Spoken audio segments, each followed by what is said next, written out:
maghapon ako nagbiyahe. May mga part na basa yung kalsada. Pero hindi masya... Siguro, doon sa lugar na binyahe ko, hindi naman maulan. Buti nga, never ko ang nasuot yung kapote. Nakasuot kami ng kapote. Doon kami nag-stop sa gasoline station. Pero nung pag-alis na namin, wala na ulan. Kaya nga, sutil nga. Kailan, nakapagsuot ka ng kapote sa titigil. Ano yun, ma'am? Nagtatrabaho ka na dyan? I mean, oo. Sa anchor ko po. Yung inantay po namin kahapon yun po yung mga mag-e-import ng mga diesel. Diesel importation po. Bali yung bisita po namin, yung guest po namin kagabi, sinundo namin sa airport. Galing Dubai.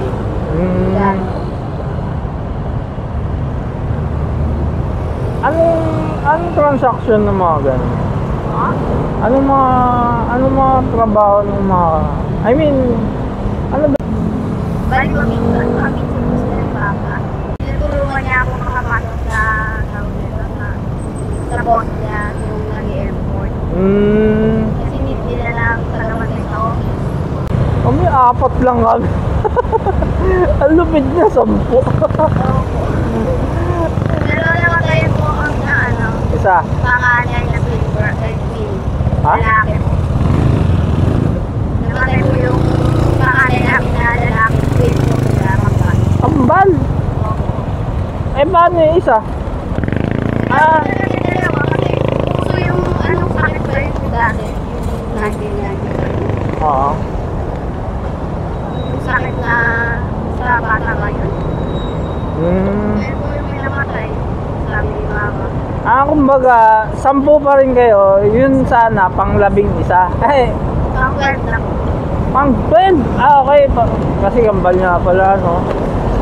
Sa 12, sa kulang yung nabuhay. May lahing kambal din pala yun. Ako kasi, kambal din ako eh. Yung kambal ko nandun sa probinsya. Kulang po. Ako lang nandito, sa yung buntong kapatid ko. Sa side na nanay, ang daming kambal. Isang pinsang ko, sa isang side ng nanay ko, kambal din. Bali siguro sa kaanak namin, 4 na pares na kambal yung mga kamag-anak ko pang kambal din. Isa, babae, lalaki. Tapos yung isa naman, parehas lalaki. Parehas maliit. Yung isa naman, kambal na lalaki, maputi, maitim. Tapos yung kambal na isa, talaga magkamukha din. At least nasa lahi talaga din namin. Ganda nun, isang lang, 2 lang.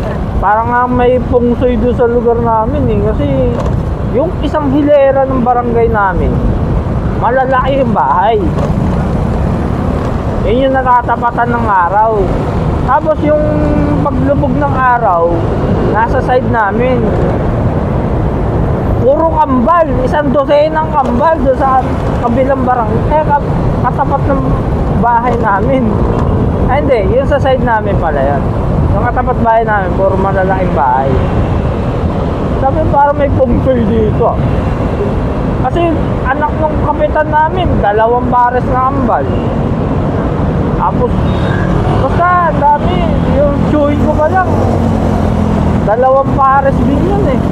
3 na kami. Pares na. Kaya, nung iniisip ko, parang 12 ng kambal yun nandito sa hilera namin ah. Dami nun. Yung iba kasi yung magbang. Ang may kambal. Yung iba naman babang. Pag kumain kami, tinuturuan nila ako gamay. Ako yung parang... nagkakamay naman talaga, kahit Pinay ah. Sila din nagkakamay. Hindi kasi yung paano kainin yung pagkain nila. Yung sinasaw sa mga sinabi na masala ba yun? Oo.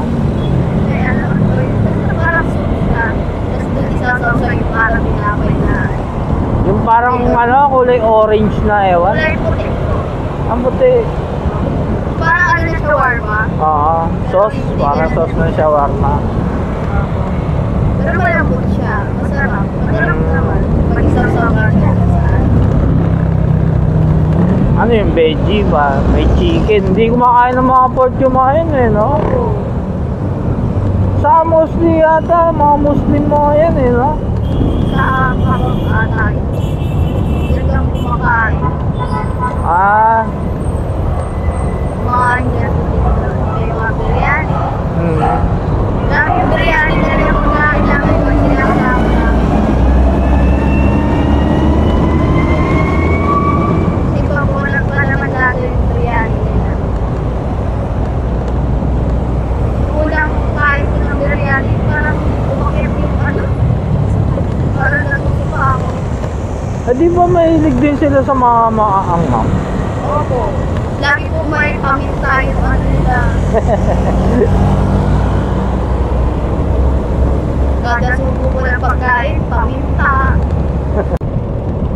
Eh dati, magkano sinasahod mo kung sa Cebu hanggang Mindanao? Hindi, I mean, ano na yan, sagot na ang company yan, di ba? Siyempre, Mga 5 digit po. Lalo. well, ang laki 5 digit. 5 digit 5 digit. Oh, ayos din pala. Pero marami po ako dito suportahan, kaya Ha? marami po ako dito suportahan, kaya ubos. Oh. Pamangkit pa lang, like na. Ano? Yung dalawang kapatid ko, yung sumunod sa akin.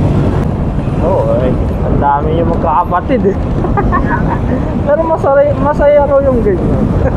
Masaya ko sana kung magkasama kami. Eh, yung iba, Ay, wala din. iwalay-iwalay ni nagkaasawa sila. Wow.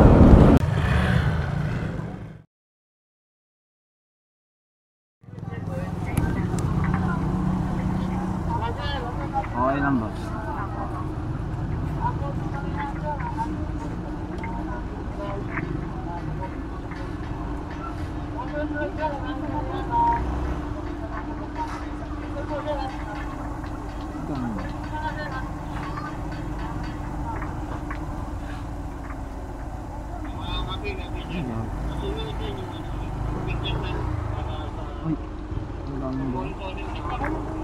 Thank you po.